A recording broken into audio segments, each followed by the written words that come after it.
All right. It is October 26th. Quintus Curtius here, and we're back with the podcast. I haven't done a podcast in a while. I think it's been probably a couple weeks.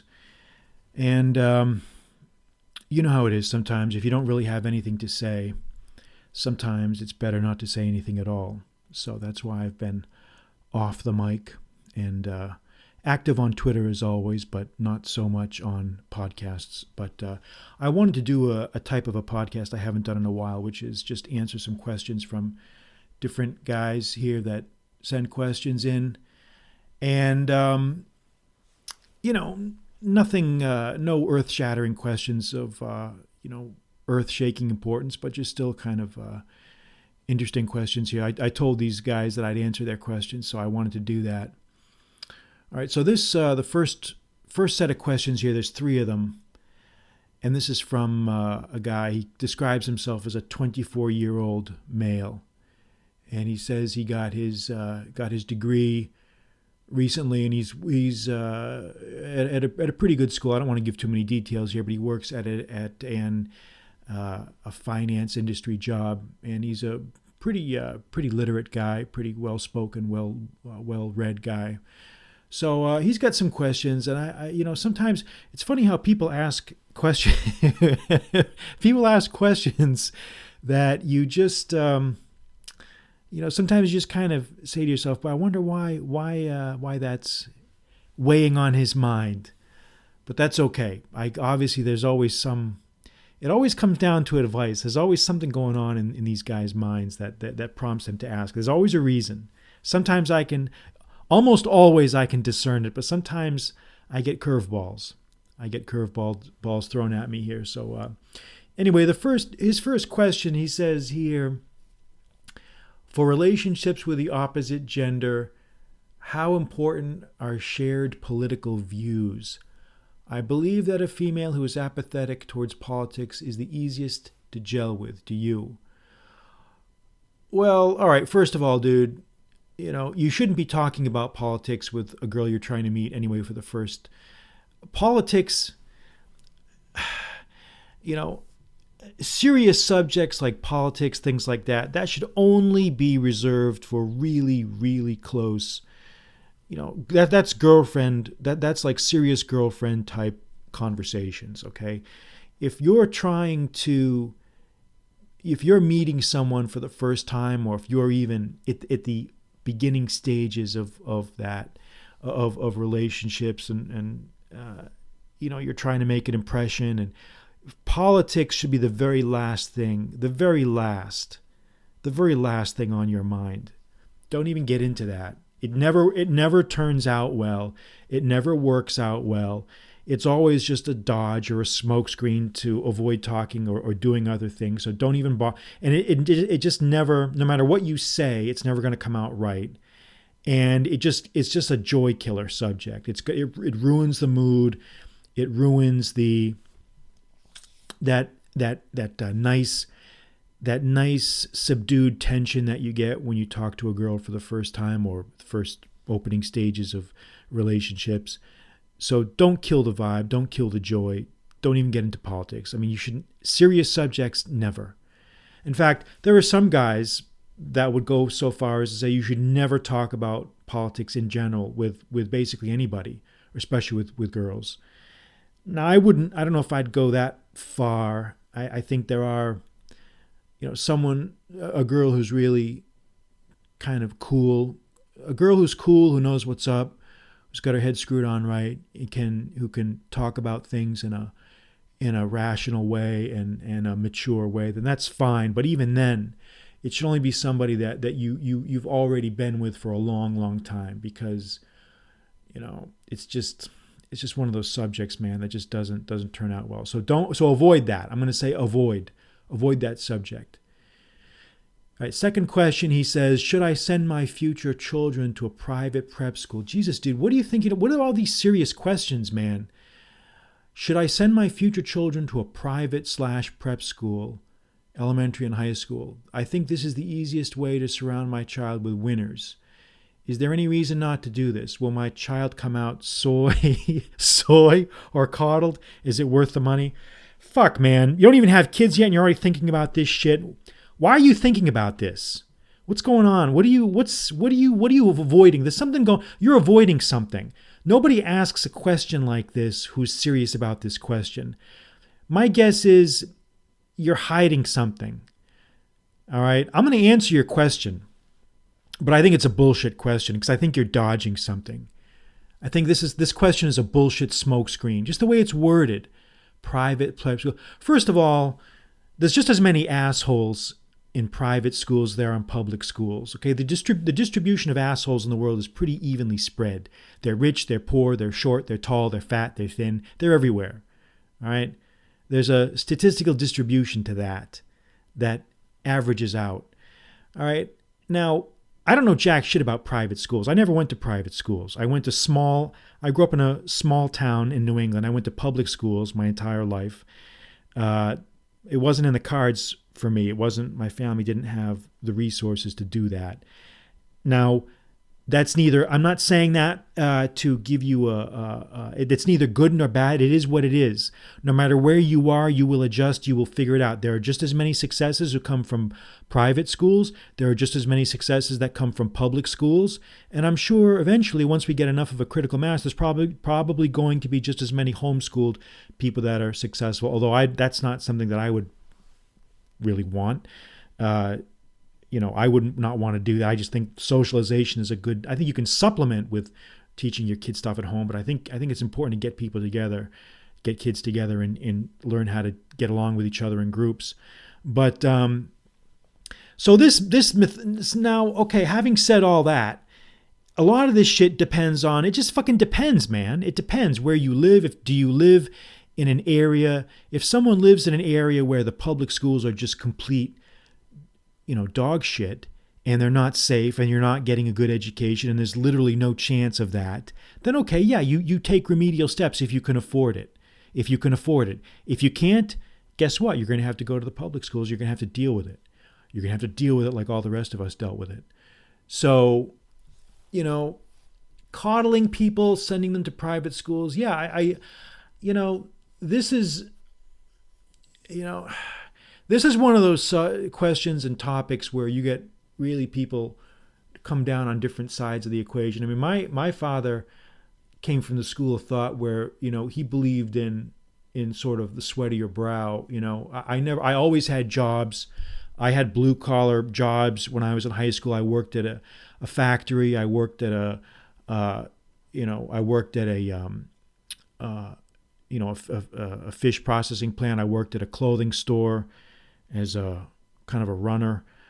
I mean, it's just, so there was none of this, work in a nice environment. And I was in with, the average guy. And I think that was good, for me at that time. But I do recognize that, there's another school of thought too that says that, you want to, there is something to be said for surrounding a child who's got gifts, who's got ability, who has real intellectual ability with like-minded people, because you can damage people. You can, I don't know, you can kind of mess people up if you stick them in with the dregs if they don't belong there. And that's a tough call to make, and you've really got to evaluate that on a case-by-case basis. But if you're asking me my opinion, and you are, don't worry about private/public schools. Why are you even worrying about that? You're not even married. You don't have kids. You shouldn't even be thinking about that. Don't worry about that. When the time comes, you'll know what to do. You'll take a look around yourself. You'll investigate. You'll do your homework. You'll look at the public schools and see if they're worth anything.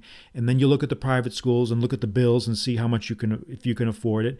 And you'll make the right decision. All right? So I just think it's just, I think this idea that you have that there's one royal road to geometry, there is no royal road to geometry. That's a famous expression from the ancient times. I forget exactly the circumstances, but someone told one of the Syracusan kings that everyone has to learn. There's no royal road. Maybe in Euclid or Archimedes. I can't remember exactly who said that, but there's no royal road to geometry. Whether you're rich, whether you're poor, whether you are a a king or whether you are a fishmonger, you're going to have to pay your dues. Everybody pays their dues. All right, and this third question, and I don't know where this is coming from. Is there any cure to chronic homelessness? Well, fuck, man. I mean, I guess not, since there's been homeless people since the beginning of time. What is the proper approach to eradicating vagrancy in inner cities? Well, the proper approach is to first identify where they're coming from and then see if you can rectify the situation. I mean, look, homeless people come in this is a scary thing, they come in all varieties. There are people that are true down and outers, like people that have drug problems, mental problems. Then there are people that simply are just down on their luck, who for whatever reason, they don't have a support network. They lost their job either through an illness or some other reason they lost a job and they just can't afford where they are. So it's not a place you want to go. It's not a place you want to. Frankly, it's a terrifying prospect, and you don't ever want to be in that situation. Okay. And he says, and the people that truly do, the people that are mentally ill and can't function normally, and the drug addicts, in eras past, there used to be such a thing as asylums, where there were places where the public would support institutions that were supported by the public, and that you could lodge people that truly had mental diseases or defects, and they couldn't take care of themselves, or they were a danger to themselves or others. A lot of that is gone now. And so they've dumped, because our society does not want to deal with mental illness, they want to dump all these guys on the street, and that's where they end up, is they end up on the street. It's very sad. It's very sad, and I wish that I had the answer to that. I wish that I had all the answers, but I don't. In my personal opinion, I do feel that we need to reinvest as a society very much in our mental health capabilities, because in my job, I see a lot of mental problems that go unaddressed. And what happens is when they go unaddressed, they end up erupting in bad ways. So, we should do that. I think any advanced and compassionate society has to have a provision for taking care of the elderly, for the aged, for the people who are ill, who are sick, hospices. There should be provisions for asylums for people who can't take care of themselves. But we don't do that. Now, because the problem is no one wants to pay for it. We want to pay for all this other stuff. We want to pay for all these other huge expenditures that are unnecessary, but nobody wants to pay for social health. But, there are other people that may see things differently, but that's my opinion. And yeah, there's always going to be people, he says, will there always be a fringe element which will sleep on the streets regardless of environment? Yeah, there always will be, of course. But that doesn't mean that we can't still be compassionate to our fellow man. And this is one thing I want to say about this subject. One thing, don't ever lord it over other people. Don't ever think you're better than other people. Don't ever treat people that you see on the street. I'm not saying you have to go out of your way to give people money. I'm not saying you have to go out of your way to humor every panhandler. It's not what I'm saying at all. But don't ever be cruel to people. Don't ever treat people with disdain or condescension, because remember, it could be you. It could be you. Say to yourself, there for the grace of God go I. It could have been me. It could have been me. And the scary thing about life is that there's very few barriers sometimes that can separate someone who is walking on the sidewalk with a suit on and the guy sitting on the sidewalk dressed in rags. Things can happen. Things can happen. Don't ever take what you have for granted, and never treat people with no matter what they are, whether they are beggars with terminal diseases. Okay? And he says, how do you personally treat beggars when they approach you? Well, it depends. Most of the time, I just walk. I just keep walking. And if I'm in a good mood or something, yeah, I can, you can give a person a few coins if you feel up to it, but it doesn't matter. It doesn't matter. You're not required to do that. What you are required to do is not to disrespect other people. Don't ever disrespect other people, no matter who they are, because you never know when those bad things can come back to you. And in life, it does come back to you. Believe me. Believe me, it does. All right, that finishes my first set of questions here. There's another email that I got from another gentleman, and he's got some different questions here. He says, one thought I've been grappling with lately is balancing duty to one's loved ones with duty to one's self. He says, sometimes I struggle to do or say what I think is right, even though I know the consequences will be painful. How do I balance my need to do that when I'm afraid the consequences will rebound, will come back to hurt those that I care about? Any thoughts you have on this subject? Okay, so, all right. So this is a question. Basically what he's asking is, how do you balance your duty to your loved ones, to your family, with your duty to oneself? This is a great question. And there's not a lot out there about this. But this is what I'll say about it. Some comments here. Number one, your primary responsibility in life is to yourself. Okay, we live in an era where family and clan are important, okay, but not as important as, say, 2,000 years ago. Now that varies from culture to culture, and there's no one rule across the board. Some cultures, family and clan are very, very strong. So this advice is not universally applicable. But I will say in general that your primary function is to keep yourself alive, clothed, fed, and productive. Okay, everything else has to be subordinated to that primary function. Okay, so that's the number one thing. Now, where you fall on that spectrum in terms of your allegiance or your duty to family or clan, that's going to depend on each person. Okay, people vary greatly in the amount of obligation they feel to their family members. Families are all different. Cultures are very different. Okay, backgrounds. Asia, India, Europe, Africa, South America, North America. They're all very different. Even within those countries, there's many variations. So there's no one rule. Okay, but cultural differences, personal preferences, family dynamics, all of these play a part. There is no one ideal family model. Things are all over the board. So you should not try to judge yourself by what other people are doing. So that's the second point that I'm making here, is that that's something you're going to have to figure out on your own. No one can tell you that. Your degree of obligation towards your loved ones versus your degree or obligation towards yourself is going to vary. For some people, they feel absolutely no obligation towards their family members. For some other people, they feel a tremendous obligation to the extent that they're almost willing to sacrifice their own well-being for other people. So it all depends. Okay, it depends on you, really.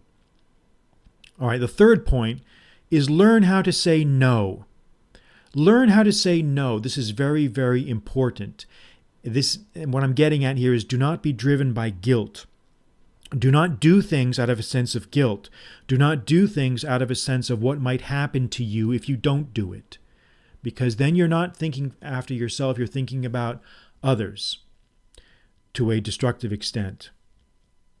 Okay, far more harm and evil has come in the world, I think, from doing things that never should have been done. All right, and it's also, we have to look at the dynamics, the psychological dynamics here.